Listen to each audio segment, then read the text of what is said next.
So ayun guys, waiting naman tayo sa ating pagkarga. So mga empty naman ang ikakarga natin. So ito, lagi kong naka-ready ito. Yung iba hindi kasi alam to eh. Ayan.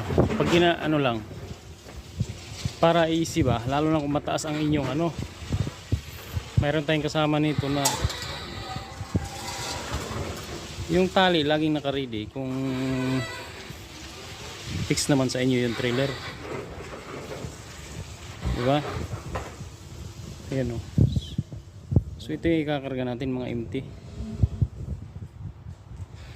Mga lagay ng mga gulong. Diba? Ang dali-dali lang, diba? So kailangan, pag hinugot mo ito, ayan o. Hinugutin mo. Ready to ano na. O diba? Dahil lang, diba? Yun lang, short video. Ito na. Simula na tayo.